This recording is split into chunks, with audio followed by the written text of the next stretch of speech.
Hi everyone, my name is Dr. Emmanuel. In this video, I'll be showing you how to determine the general solution. Please don't forget to subscribe to the channel if you haven't done that, and please don't forget to have a pen, have a calculator, and have a notebook to take notes from this series.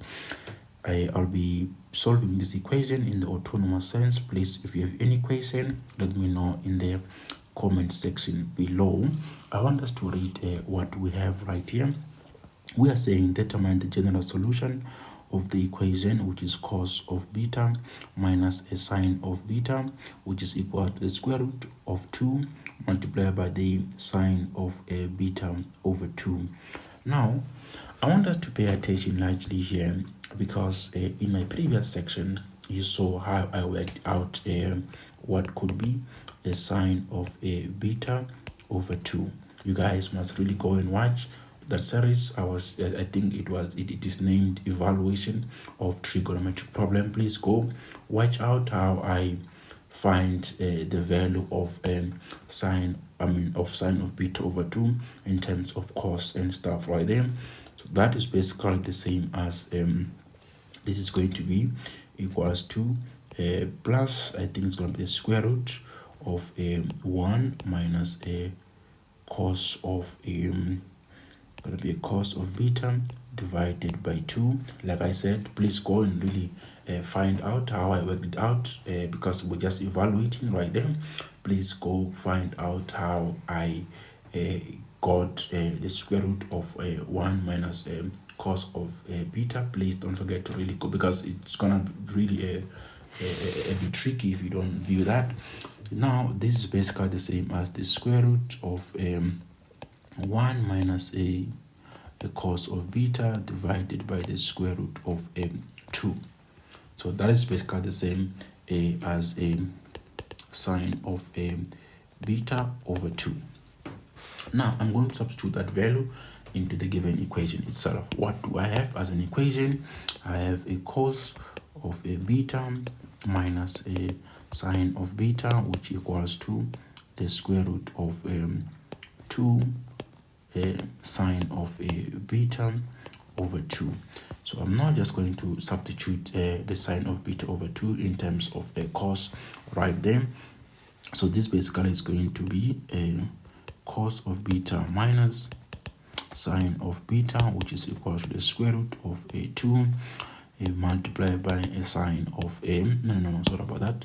I'm now going to substitute this stuff right here with what with the square root of 1 minus a cos of beta divided by the square root of 2. So therefore this will then simplify itself to a cos of a beta minus a sine of a beta, that equals 2. You can see that mathematically this cancel with that one. So let's see what we have here. We have a 1 minus a cos of beta right here. So think about it. This is an equation and I want to remove that square root right there on the right hand side. What I'm going to do is I'm going to square both sides of the equation.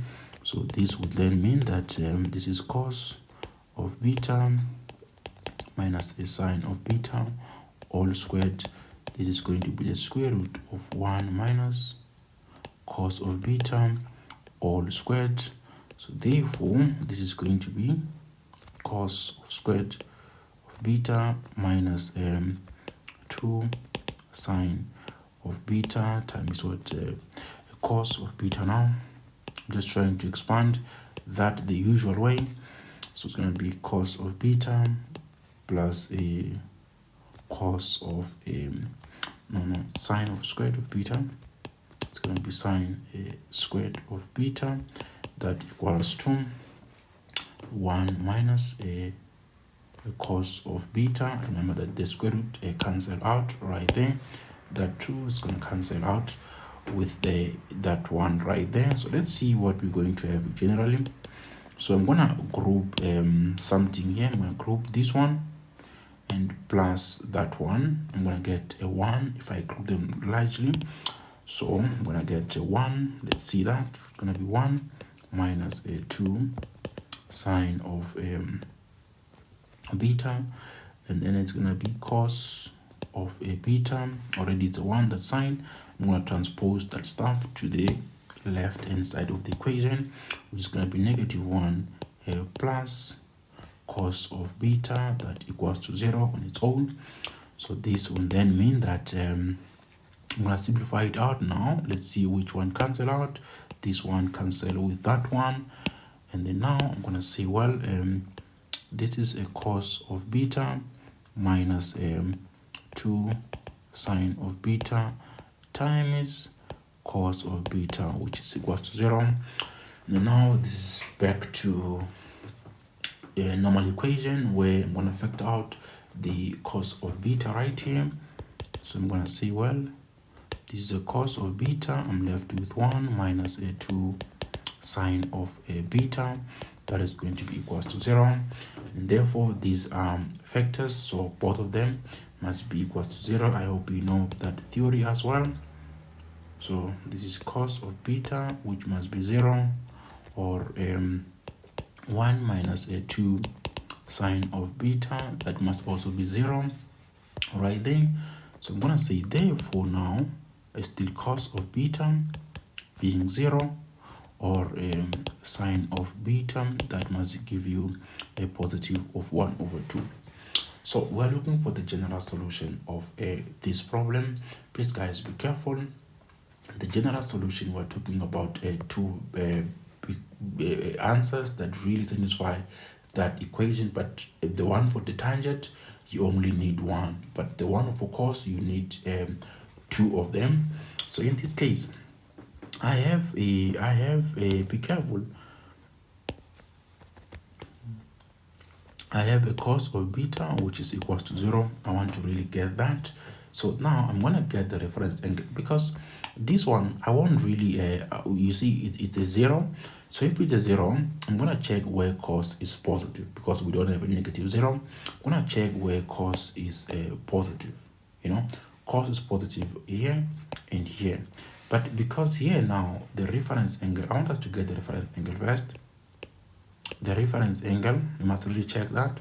The reference angle would be the arc cos of 0, which I guess is going to give you a 90 degrees. So this is 90 degrees. It's an angle belonging in the pole right there.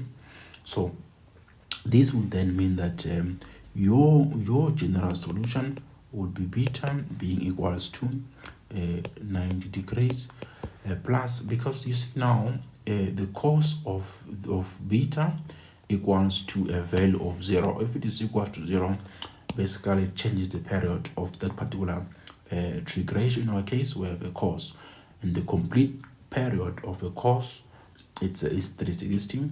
Then now I'm going to divide that period to 180. I mean, divide by 2 to be 180. Then now this is going to be 180 degrees multiplied by k, where k is the element of z.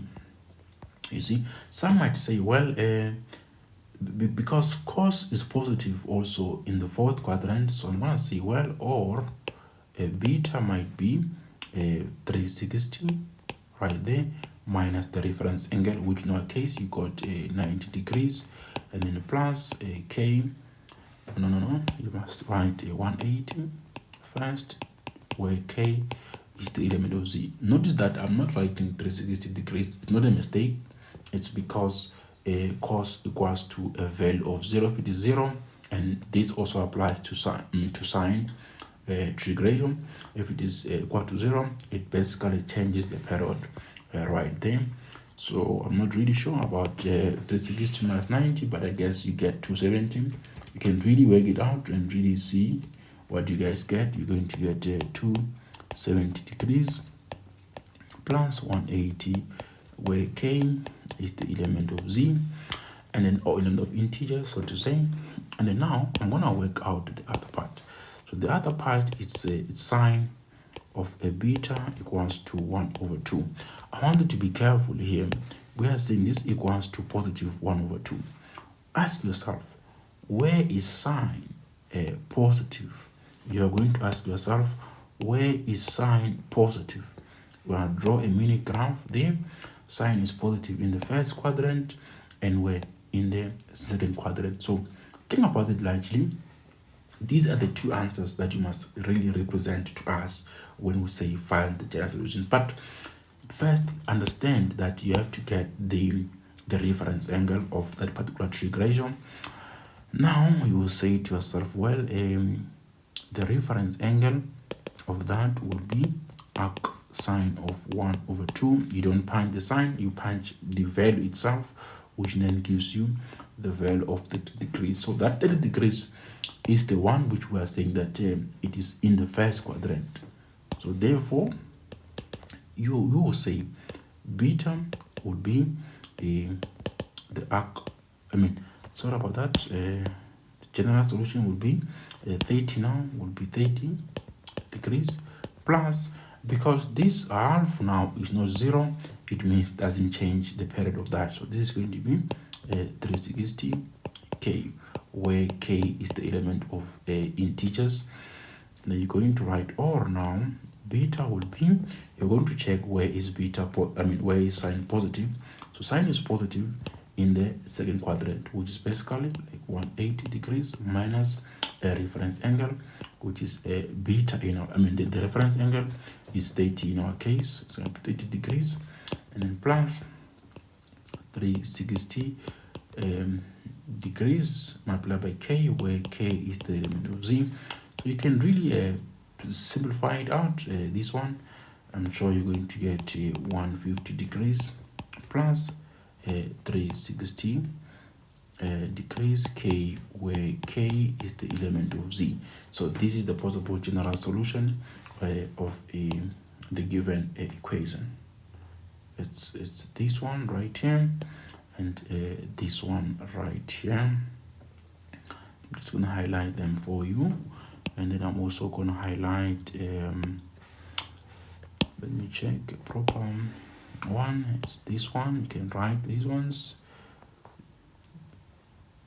This will be your reference angle, or you can write the term. So these are the four possible general solution of that